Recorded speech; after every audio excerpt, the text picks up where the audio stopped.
Tudo bem? Vamos para o capítulo 6, seu material impresso de Ministério. Capítulo 6, Ministério, tá? Seminário Ilha Cristã. Bom, nesse capítulo nós vamos falar das classes de dons ministeriais, tá? Vamos especificar sobre os dons.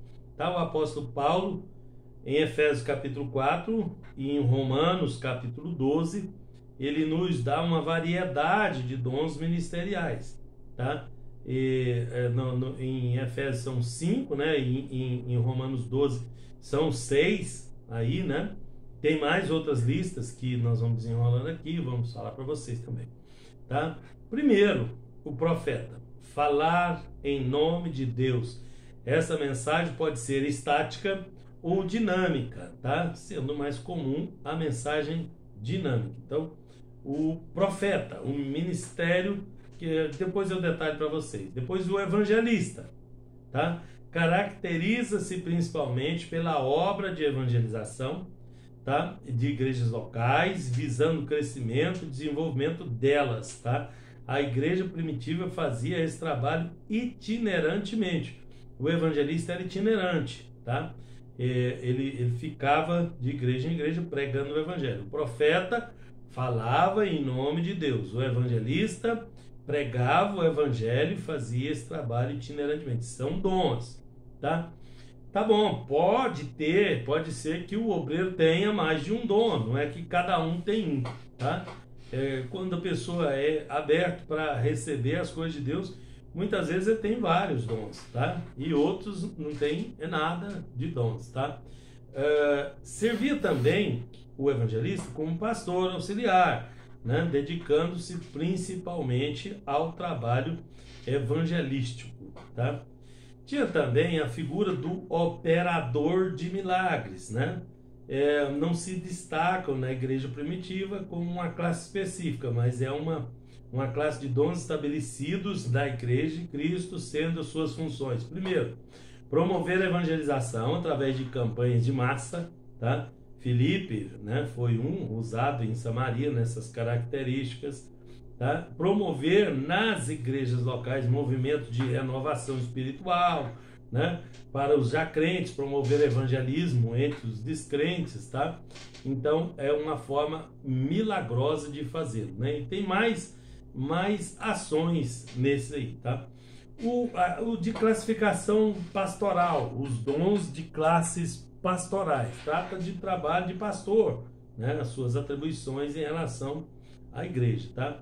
O pastor está relacionado também com o dom pastoral, né? Mas principalmente nos dias atuais, o pastor tem se tornado um administrador, tá?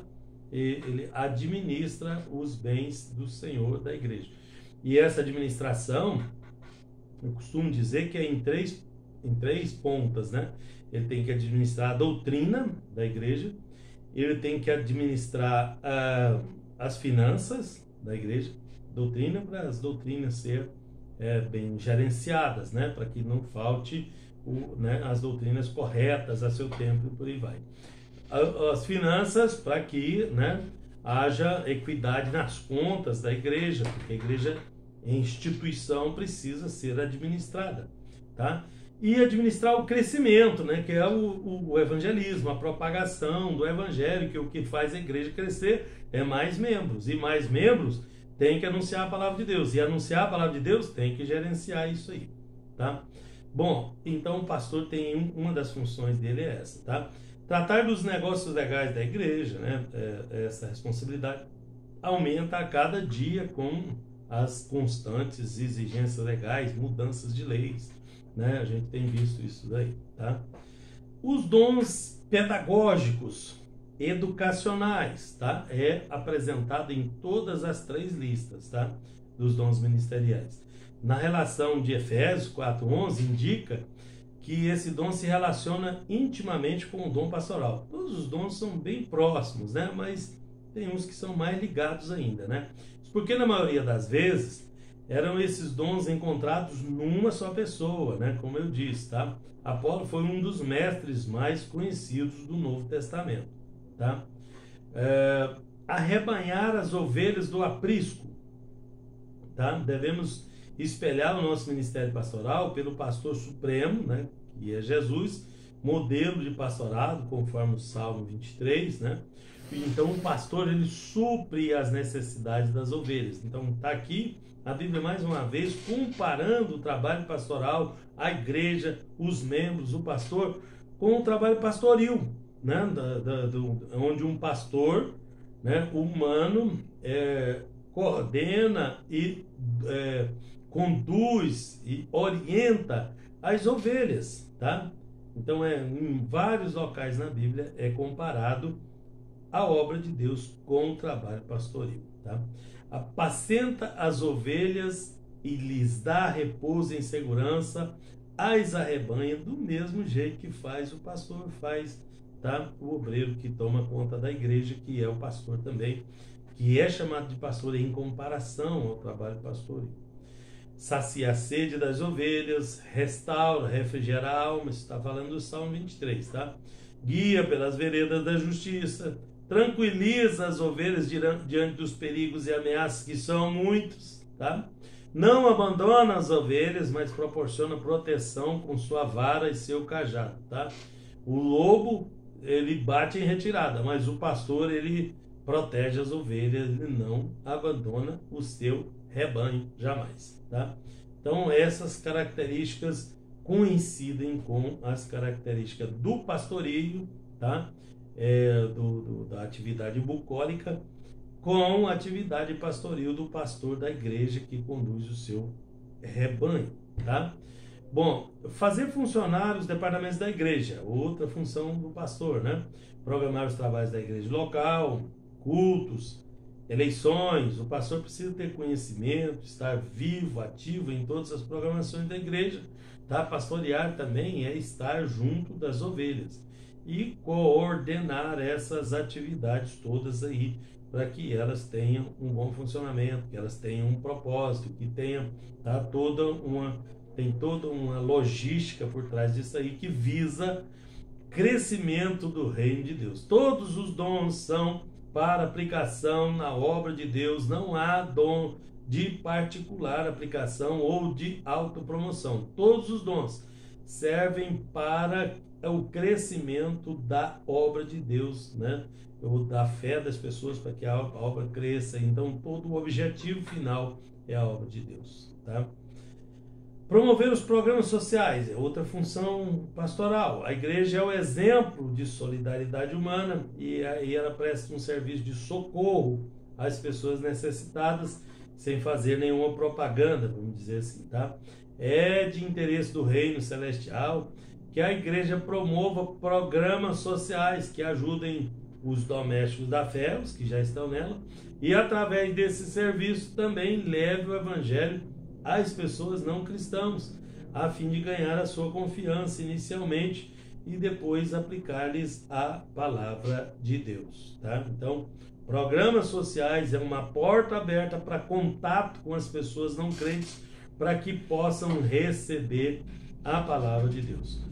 A criação de instituições filantrópicas valoriza ainda mais a igreja diante da sociedade em que vivemos, e isso é tarefa bastante gratificante. Então, na falha do poder público, entra a igreja com programas sociais que concorrem com aqueles, tá? E isso causa um impacto humanitário muito grande, valoriza muito grande a instituição, a igreja. Então, a igreja também pode trabalhar nessa área, na área social, tá? A tomada de decisão, tá? Também pastoral. Esse é um ponto alto das tarefas do pastor, tá? Na administração da igreja. Cabe a ele decidir o que deve e o que não deve ser feito em determinado tempo para a realização das tarefas, tá? É exatamente em função das decisões tomadas que o pastor costuma ser julgado, tá?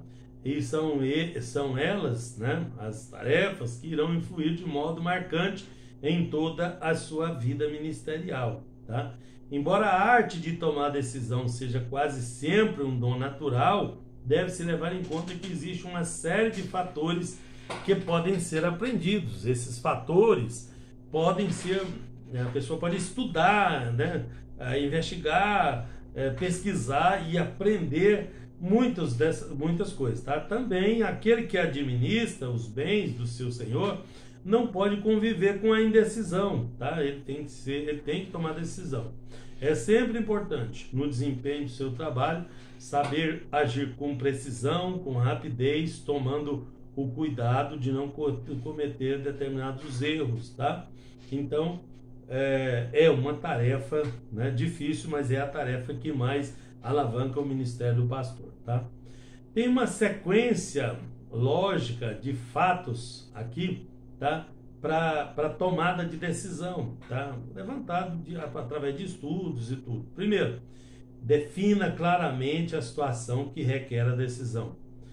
Enuncie os objetivos, né? É preciso tomar uma decisão porque quais os objetivos? O que isso vai impactar positivamente, tá?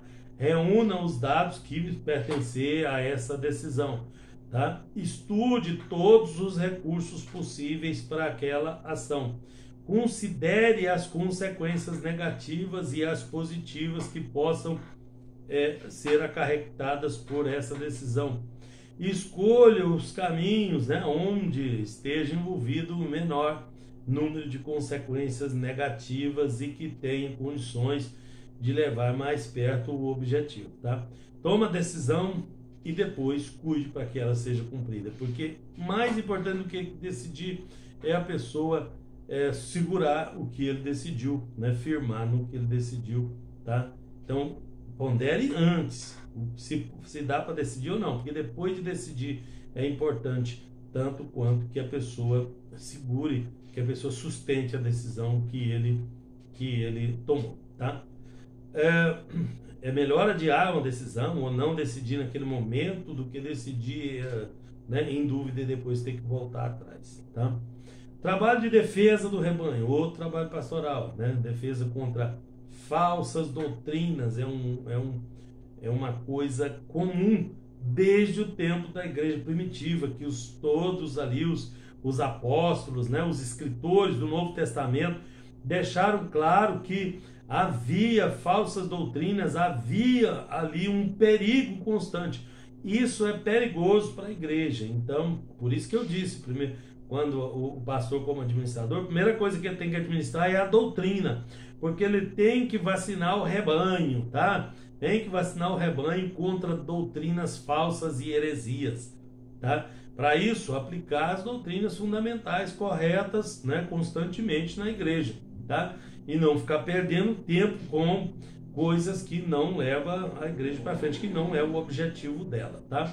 Ajudar o rebanho com problemas espirituais íntimos, tem muita gente com problemas íntimos, e casais, e jovens, e tudo, tá? Então é um outro problema, o pastor tem que orar muito, preparar muito para ele conseguir, né, ajudar as pessoas com esse tipo de problema, tá? Nos problemas familiares, profissionais, escolares, etc, etc, tá? É função do pastor. Também o trabalho de alimentação do rebanho, tá? Promover o ensino na igreja local através de todos os meios disponíveis, porque ele tem que aprender a separar as mensagens, as doutrinas, né? Porque uma mensagem é aquela para sustentar o membro que ele já tem, né? Para fortalecer as suas ovelhas, é um alimento para as suas ovelhas, que é diferente da mensagem evangelística para ganhar novas ovelhas, tá? Uma é essa mensagem, outra é aquela mensagem. Então o pastor tem que separar isso, né?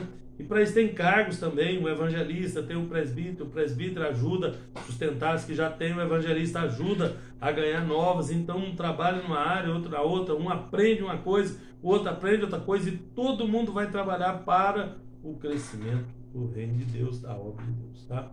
Promover o trabalho de aconselhamento em grupo, né? Ou pessoalmente, ou individualmente, tá? Isso é um trabalho do pastor, tá? Depois vem as classes de dons administrativos, de governos, tá? O primeiro listado é apóstolo, tá? Essa palavra significa no original aquele que é enviado, tá? E não significa meramente aquele que vai, né? Quem vai, mas aquele que é enviado, tá? Cristo é chamado por esse título em Hebreus capítulo 3, versículo 1. foi também o Senhor quem designou os seus discípulos como apóstolo, ele mesmo, tá? Como o enviado, tá? Em todas as listas de dons ministeriais, esse dom se apresenta em primeiro lugar, tá? O apóstolo se caracteriza pelo seu grande poder espiritual, né? Que se antecedia a uma vida de perfeição espiritual irrepreensível, tá? Então é uma característica aí, tá? A obra do ministério do apóstolo, né? Lançar os fundamentos da obra ou do evangelho, né, de Cristo, lançar fundamentos doutrinários da igreja, consolidar e estabelecer igrejas. A consolidação tanto física, administrativa, quanto doutrinária. Não se esqueçam desse pequeno detalhe. No sentido bíblico, não há mais apóstolos, tá? Em nossos dias. Ninguém poderia satisfazer todas as características especiais dos apóstolos, né? Pode ser verificado aí, né? Olhando para as características dos apóstolos, né? Concluímos que nos nossos dias não é possível mais ter um enviado de Deus com aquelas condições todas reunidas, tá? O mestre, né? Cada dia torna-se mais importante o ministério, esse ministério de mestre na igreja, tá? Está listado lá entre os dons. Os mestres devem estar prontos para promover a educação especializada em seminários, tá? Porque ele é um mestre, é um especialista, e como ele é um especialista, ele tem a função de promover essa educação especializada, tá? Tanto em seminários como em faculdades de teologia, né, institutos e etc. Tá? Promover a educação através da forma escrita, através de revistas, de livros. Promover o ensino na igreja local, na escola dominical, nos estudos da igreja local, tá? E em outras atividades. Programa de ensino ambulante nas igrejas, encontros, etc. Ensina através dos meios de comunicação, né, de rede social, de rádio, de TV, de jornal, todos os meios de comunicação é função do mestre, tá? Mestre ou doutor. Quais são as características desse obreiro? Não basta ter dons naturais ou talentos pessoais, e é necessário ser devidamente estabelecido pelo Senhor. Aliás, é uma característica dos dons, né? Que tem que ser estabelecido por Deus, tá? O fato de alguém ser versado numa ciência secular, né? Ser psicólogo, ser, né, doutor, ser, né, numa ciência secular, não o faz necessariamente habilitado para ensinar a palavra de Deus. Precisa aprender aquela especificamente, tá? E até concordo que a ciência secular ajuda, contribui de alguma forma para o trabalho do mestre na parte teológica, tá? Mas contribui somente, ele precisa do ensino específico e da orientação do Espírito Santo, sem a qual ele não vai conseguir. Isso é um dom de Deus, portanto não é um dom humano, né? Não é uma sabedoria humana, uma inteligência humana, tá?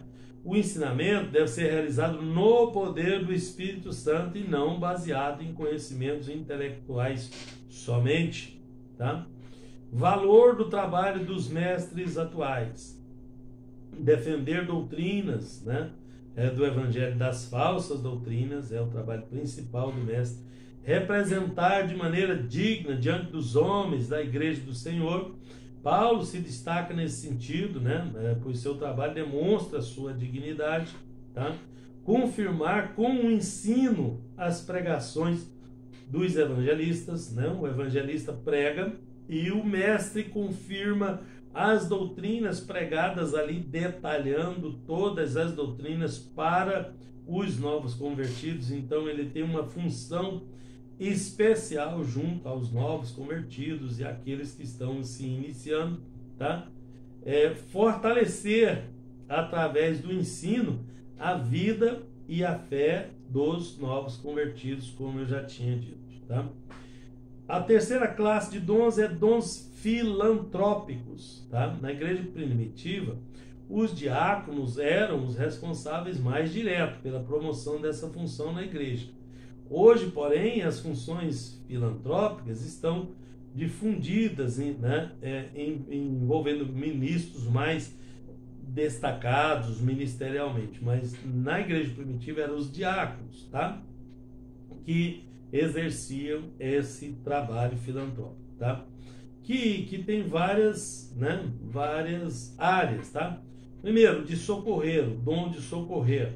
Essa palavra deriva do vocábulo antilepsis, tá? Que significa ajuda, amparo, né? Que exercem a misericórdia, que ampara as pessoas, né? Com um aconselhamento bíblico, né? Então, é uma característica desse dom, tá? A característica do ministério de socorro nos nossos dias são realizados por ministros mais diversos, né? Das diversas categorias, pastor, mestre, profetas. São funções exercidas com a finalidade de alcançar tanto pessoas crentes como pessoas descrentes. Portanto, é um evangelizador e doutrinador. Tem sido desenvolvido por obreiros de ambos os sexos, esse ministério aqui, tá? Perigo de trabalhar com socorro.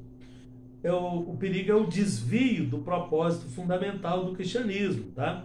Que é a conversão e a transformação da alma do homem, tornando, se a pessoa se desviar desse propósito, ele se torna um cristão social, meramente social. Então, se a pessoa ficar muito social, ele esquece do espiritual, né? E tem acontecido, por isso é pontuado esse perigo aqui do ministro do socorro, tá? Para ele não ficar somente na área social, mas ele utilizar a área social para chegar a pessoa ao evangelho, tá? Desvio da atenção das pessoas, de seus problemas espirituais, para questões sociais, materiais, porque se ele se desvia do propósito, também ele desvia a pessoa, né, para as mazelas sociais, para os problemas sociais, tá?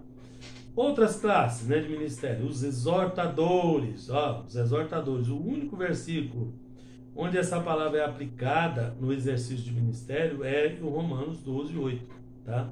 Naquela listinha que eu falei. Barnabé era particularmente conhecido como possuidor desse dom, como descrito em Atos, capítulo 4, verso 36, explica que Barnabé tinha, né, esse dom, era portador desse dom. Nas escrituras parece indicar que essa era uma função de ministro, principalmente, tá? Os contribuidores, né?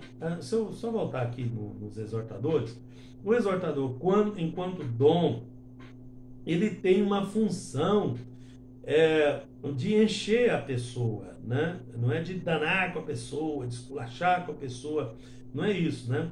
Como é que eu sei se isso é um dom de Deus? Quando o exortador usa o seu dom para exortar as pessoas choram de arrependimento, de temor, tudo, porque é um dom que envolve a pessoa.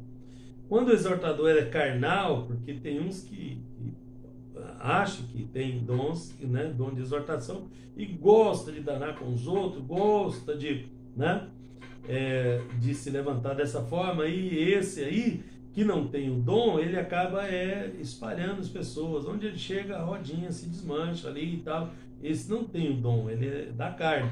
Porque o que utiliza o dom, a pessoa até chora quando ouve, mas, né, é envolvido pelo dom, né, e pela palavra e pela necessidade do conserto, tá? Não se esqueça. Os contribuidores, né, o dom da contribuição, tá? É um dom especial, algumas pessoas o têm, mas eles são raros, tá? Por conta da atualidade, das pessoas, né, estarem cada vez mais envolvidos pela matéria, por poder material, né, poder, né, mesmo, e bens, acaba que os contribuidores, né, são cada vez mais raros, porque para ver pessoas com o dom de contribuir, tem que alguém orar e pedir. Todos esses dons aí, eles são pedidos, tá? Então a pessoa tem que pedir o dom, né? Tem que orar e pedir o dom para que ele consiga receber. Segundo alguns eruditos, isso se tratava daqueles obreiros que eram especificamente estabelecidos com a função de levantar fundos para a obra missionária, para a filantropia, né, para as necessidades da igreja, né? Eles conseguiam levantar contribuições, né? Tem gente que tem uma facilidade para fazer isso, né? Sou admirador das pessoas que têm o dom de contribuição. Não é que só ele contribui, ele consegue, né, com o seu dom, convencer os outros a contribuir. O dom que faz falta numa igreja é o dom da contribuição, tá? Os diáconos, tá, não são classificados como ministros nas listas de Coríntios e de Efésios, tá? Parece referir-se aos diáconos, né, como consideração integrante do ministério. Segundo alguns, a palavra é empregada simbolicamente, tá? Em Filipenses 1:1, Paulo trata os diáconos na mesma consideração que os bispos, tá? Eu sempre defendi isso, né? Eu não vejo hierarquia dentro dos dons, dentro das funções ministeriais. Essa hierarquia que nós usamos hoje, ela não é bíblica, ela foi herdada do Império Romano, tá? Na época de Constantino, depois disso, a igreja foi crescendo, foi desenvolvendo, institucionalizando, ela requeria, ela precisava fazer essa hierarquia, ela hierarquizou. Isso foi uma das coisas que atrapalhou grandemente a igreja, porque todos são iguais. Cada um tem sua função, mas todos são iguais, um não é maior que o outro, tá? Então essa hierarquia ela é prejudicial. Lá em Atos, lá em Filipenses, a gente vê, né, o diácono sendo tratado do mesmo modo que os bispos, tá? E os bispos é o mesmo presbítero, tá? A mesma palavra que para bispo é para presbítero, tá? Na relação de característica de bispo, né, em 1 Timóteo capítulo 3, as mesmas exigências são feitas para quem é ser bispo, tem as mesmas exigências para quem for diácono, tá?